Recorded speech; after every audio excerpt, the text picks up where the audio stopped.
Assalamu alaikum dear students. Welcome to our new class.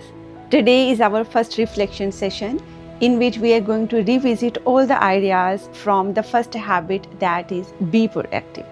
You will not only understand the key terminologies and key concepts of the habit, but you will also be able to apply all the important and major points in your own life as well. Before we begin our reading, let's remind ourselves of the central message of habit. Stephen Covey tells us that we cannot always control what happens around us, but we can always choose how we respond. Think about a simple situation. Suppose you receive a lower grade that you expected in a test. One student immediately blames the teacher or the examination paper. Another student thinks, I need to prepare better for the next test. The situation is the same, but the response is different. This is the difference between being reactive and being proactive. Now, let's understand the important terms that you will encounter while reading this chapter.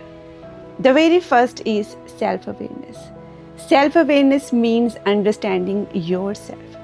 It is knowing your strengths, weaknesses, feelings, and habits. For example, if you know that you learn better in the morning than late at night, you can plan your study time accordingly. Second is imagination. Imagination is the ability to picture something before it happens. It helps us dream about our future and plan for it. For example, a student who wants to become a teacher first imagines achieving that goal and then works hard to make it a reality. Third is a very important terminology and concept, that is conscience. Conscience is your inner voice that helps you imagine and recognize the difference between right and wrong. For example, if you find your classmate's notebook in the classroom, your conscience tells you to return it instead of keeping it. Fourth is independent will. Independent will is the ability to make your own decisions and act on them even when it is difficult. For example, choosing to complete your assignment before watching television shows independent will. Next is the social mirror. The social mirror refers to the way we see ourselves through the opinions of the other people. For example, if someone says you are not good at English, you should not lose confidence. Instead, believe in your ability and continue practicing to improve. Next is between stimulus and response. A stimulus is something that happens to us, and a response is how we react to it. Between these two, we have the freedom to choose our response. For example, if a teacher points out a mistake in your work, you can become upset, or you can accept the mistake and feedback and learn from it. Next is proactivity versus reactivity. A proactive person takes responsibility and looks for solutions. A reactive person, on the other hand, blames circumstances or other people. For example, if you do not perform well in an examination, a proactive student prepares better for the next one, while a reactive student only blames difficult people. Using R and I. Stephen Covey uses R for response and I for initiative. Instead of reacting immediately, proactive people take the initiative to choose a thoughtful response. For example, if your group project is delayed, you volunteer to organize a group instead of waiting for someone else to take the lead. Act or be acted upon. This concept reminds us that we have a choice. We can take action ourselves, or we can allow circumstances to control us. For example, you can start preparing for your examination today, or you can wait until the last day and let stress control your performance. 10th is proactive and reactive language. The words we use reflect the way we think. Reactive language includes expressions such as I can't or I have to. Proactive language includes expressions such as I can, I choose, and I will. For example, instead of saying I can't improve my English, say I can improve my English by practicing every day. Circle of concern and circle of influence. The circle of concern includes things we can think about and we care about but cannot control. The circle of influence, on the other hand, it basically contains all the things we can control through our own actions.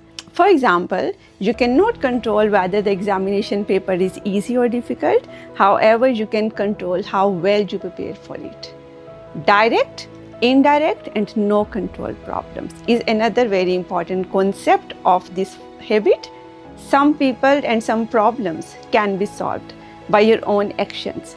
Some require cooperation with others, and some are beyond our control. For example, if you forget to submit an assignment, you can solve the problem by managing your time better. If there is a disagreement during a group project, you need to communicate with your teammates. If heavy rain delays your journey, that is something beyond your control.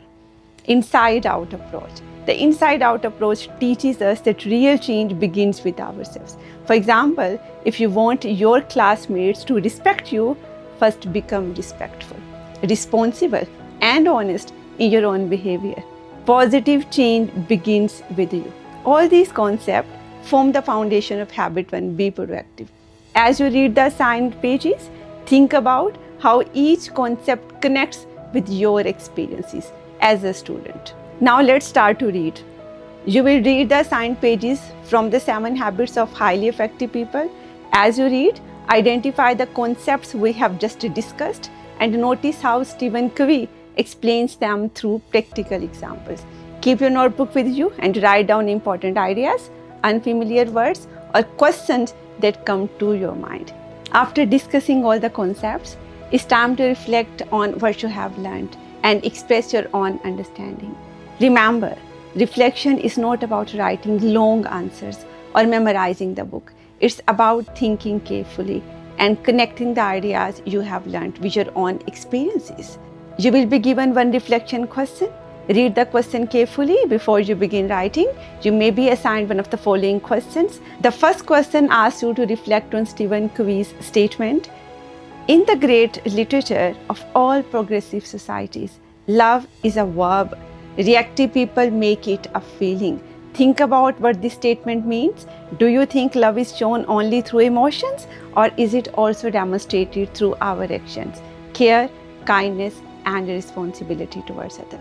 The second question asks you to identify a problem from your personal, academic, or professional life and think about one practical step that can bring that problem into your circle of influence. Remember, instead of focusing on what you cannot control, think about what you can do to improve the situation. The third question asks you to write 3 important lessons that you learned about habit 1. Be proactive. As you write your reflection, organize your ideas carefully, write in your own words, and support your ideas with the simple examples whenever possible. Try to use some of the vocabulary and concepts that you learned from today's reading. Now let's conclude our class. We revisited habit 1, be proactive, and discussed its key concepts. After that, we were involved into a writing activity, and then you were given a chance to speak on that. I hope you have understood all the concepts. If you feel any problem, there is no need to worry about that. Feel free to contact me through the given details. See you in the next class. Take good care of yourself. Stay blessed. Stay happy. Fi Amaan.